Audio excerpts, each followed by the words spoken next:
Bonjour, bonsoir les amis, j'espère que vous allez bien, que vous êtes en forme.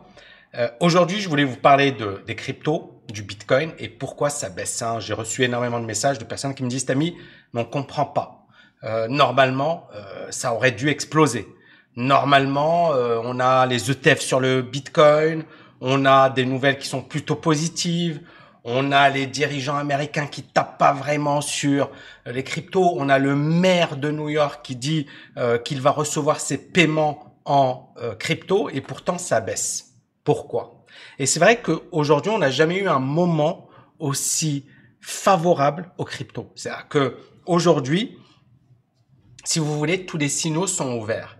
Pourtant, c'est le moment que choisit le Bitcoin de baisser, de casser le niveau des 60 000, qui pour moi est un niveau stratégique. Donc, je vais vous donner trois raisons.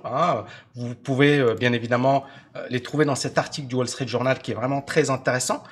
La première raison, c'est finalement le risque de hausse des taux d'intérêt qui fait que beaucoup de personnes ou beaucoup d'argent qui a investi aujourd'hui dans les actions ou dans les cryptos pourraient aller vers des obligations ou tout simplement voilà sortir de ces marchés parce qu'on va considérer que c'est plus intéressant ou c'est plus risqué d'investir sur ces actifs à risque.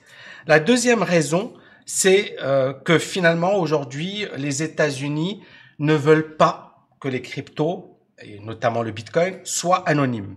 Et vous voyez ici cette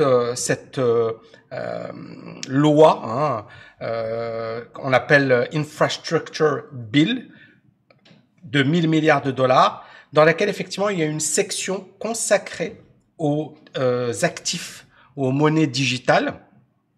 Et ici ils disent il faut absolument reporter qui a des cryptos. Donc l'anonymat disparaît. Or l'anonymat était quand même une dimension extrêmement importante dans le monde des cryptos.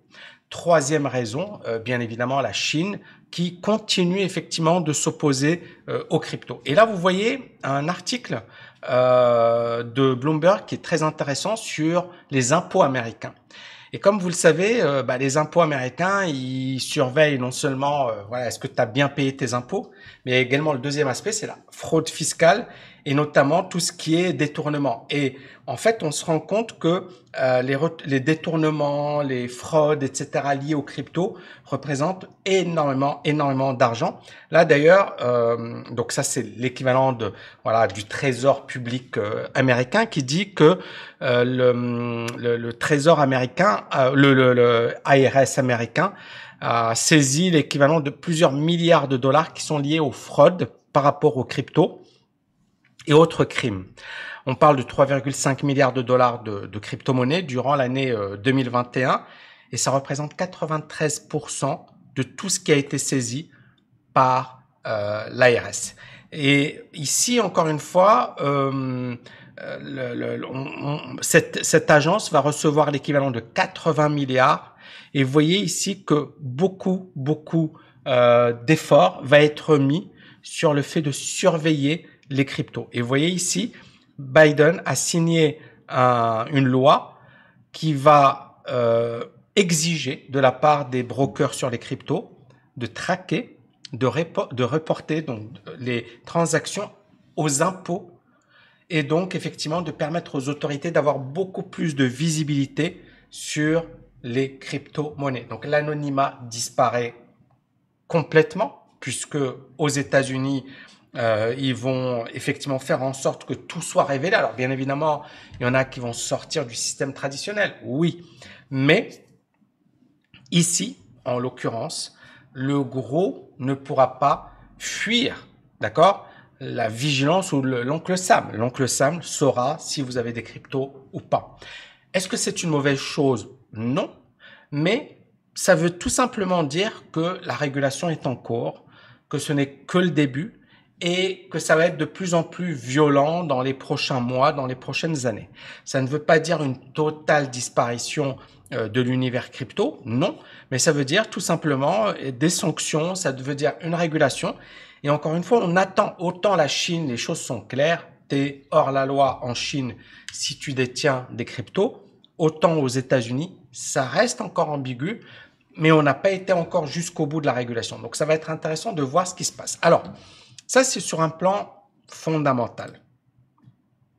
Sur un plan technique, alors désolé, hein, je suis mort les amis, j'ai mal à la gorge, mais je fais quand même cette vidéo parce que je voulais la faire. Et j'ai une autre vidéo que je vais vous préparer sur la Turquie où on a eu un record d'inflation. C'est juste terrible ce qui se passe en Turquie. La lire turque est en train littéralement de s'effondrer hein, et j'ai envie de vous faire une vidéo à part entière. Je vais vous montrer à quoi ça ressemble. C'est terrible. Regardez, ça c'est terrible. C'est la lire turque contre le dollar. Ça valait ici, je vais vous montrer, hein, en 2011, ça valait 1,5. Là, ça vaut 11. C'est-à-dire que la valeur a été quasiment divisée par 10. Donc, prochaine vidéo, ce sera sur la lire turque. Mais on va ici se focaliser sur le Bitcoin. On va prendre un graphique weekly. Vous voyez ici, depuis le début 2020, c'est monté fortement. On a eu cette forte baisse, ça c'est lié à la Chine. Ensuite, on a eu cette forte hausse parce que, justement, il y a eu un courant positif. Mais on se rend compte que ça commence à vraiment se tasser. Donc ici, vous voyez sur les plus hauts, on sent que ça commence à s'épuiser. Sur un plan weekly, ce n'est pas encore vendeur. Hein, il faudrait casser cette zone, d'accord, pour véritablement que moi, je considère ça comme quelque chose de vendeur à long terme. Néanmoins, on voit vraiment un tassement. Et c'est ce que j'avais dit. J'avais dit soit on casse par le haut, parce qu'en fait, ça va être ça. Si on veut atteindre les 100 000, et je pense que c'est quasiment mission impossible, on va pas les atteindre, ou alors, miracle. Moi, je pense pas, d'accord? On peut lancer des paris. D'ailleurs, dites-moi en commentaire ce que vous en pensez. Moi, je pense que c'est chaud. Ou alors, il faudrait vraiment quelque chose d'incroyable. Mais ici, on est vraiment dans une zone d'épuisement. C'est pas totalement négatif, hein, c'est normal. Le truc, il a bien. Mais encore une fois, moi, je reviens par rapport à ça, d'accord? C'est ce mouvement qui m'intéresse. Ça, c'était le plus haut qui avait été réalisé en mars. Et ça, c'est le plus haut qui a été réalisé récemment, d'accord, en octobre. Et on voit que c'est quasiment les mêmes choses, mais on n'a pas réussi vraiment à aller au-dessus, d'accord? Et on est toujours dans cette phase de, finalement, de gros range. Et là, ça commence à consolider. On va aller sur un graphique daily. En daily, bon, je dirais il y a une petite divergence par là, d'accord? Petite divergence, c'est pas mal. Ici, on a une grosse zone de support. Ça commence à casser. C'est pas encore catastrophique. Par contre, Shiba. Alors là, vous voyez une énorme divergence sur les plus hauts. Ça commence à casser par les plus bas. C'est encore une fois, c'est ça, c'est l'arnaque. Hein. C'est beaucoup de gens qui ont acheté, on le voit, hein, beaucoup de gens qui ont acheté par là, d'accord, sur les plus hauts. Et vous voyez les volumes qui sont hyper importants par là. Regardez les volumes. Donc le gros qui a acheté par là. Et tous ces gens-là, ils sont perdants là actuellement. Hein. Ils sont perdants. Et on est un peu dans le même phénomène que le Dodge. Et c'était un peu ce que j'avais voilà, pressenti. Je reviens dessus. Vous voyez, le Dodge, il y a eu ou Doge, hein, on a eu cette forte hausse. Et puis arnaque, d'accord? Donc, est-ce que ça va continuer à remonter? Peut-être, mais à court terme, ça semble compromis. Sinon, on va rapidement revenir hein, sur les cryptos aujourd'hui. Donc déjà, voilà. Shiba, donc on en a parlé. IOTA, pour le moment, rien d'exceptionnel. Solana, ça avait bien monté. Là, ça corrige. Hein, on est à moins 10%. Et encore, hein, ça s'est repris, mais depuis les plus hauts, ici on perd 24%. Litecoin, idem, hein, quand même une grosse baisse. Riot, Binance, voilà. Donc on voit que le marché des cryptos est en train de vraiment corriger. Et je pense que les raisons hein, que j'ai évoquées précédemment, à savoir la fin de l'anonymat, à savoir bon, la Chine, à savoir le doute par rapport à la régulation, fait qu'on a cette prise de bénéfices. Et puis, bien évidemment, il ne faut pas oublier hein, les impôts. Les gens qui se disent je vais quand même voilà, devoir payer des impôts, donc il faut que je prenne mes bénéfices. Et puis, finalement, on a ce phénomène de foule. Et pour moi, c'est les véritables raisons. Alors, hein, est-ce que ça compromet la hausse à long terme? Non. Mais on est véritablement à un moment où